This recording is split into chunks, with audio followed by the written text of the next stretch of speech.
I now would like to give the floor to the representative of Syrian Arab Republic.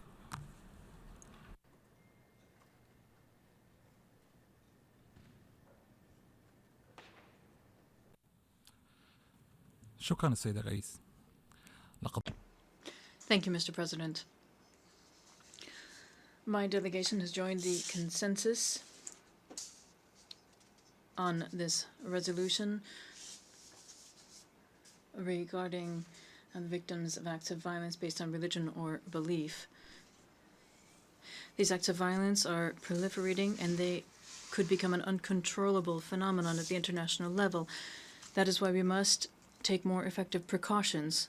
We are very concerned about the scope and gravity of these acts of violence throughout the world. At the same time, we must warn against electoral practices and provocations by extremist and ideological racist and xenophobic groups. At the same time, we condemn all hate speech based on provocational words and deformed religious ideas which lead to the provocation of violence and hatred through media, the press, electronic media, or any other means.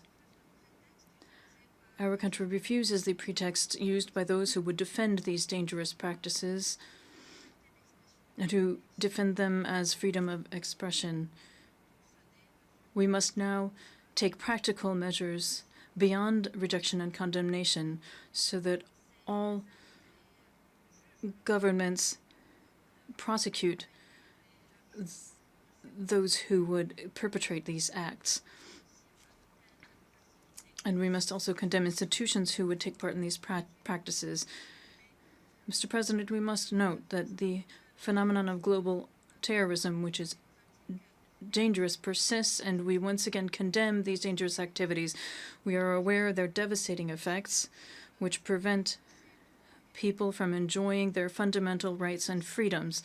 It is also a phenomenon which has a direct impact on stability and prosperity of peoples and countries at the international level. Mr. President, my country is convinced of the importance of respecting international law and the principles of the Charter. We are also convinced of the importance of promoting true multilateral diplomatic practices. These are more important than ever to deal with the eroding confidence of the peoples of the world in the creation of a balanced world order which can truly combat terrorism, hatred, and violence, and which can achieve the SDGs without any duplicitous efforts. We must have alliances which oppose this hegemony and which use international instruments not to go against the Charter, but to support it. Mr. President, the Syrian Arab Republic, in fighting the terrorism of Daesh al-Nusra Front, Al-Qaeda, and others, has lost the lives of millions of its citizens. Our people has suffered due to this terrorism, where governments have become involved and other governments have closed their eyes to this suffering. To this is added the unilateral coercive measures against our people and our country. This has destroyed infrastructure and has led to the displacement and migration of Syrians. While we recall these issues, we must sound the alarm and ask for assistance for our country. We oppose any policies and practices which lead to the proliferation of terrorism in the world, and we are committed to working together to uproot any grains of terrorism. Thank you.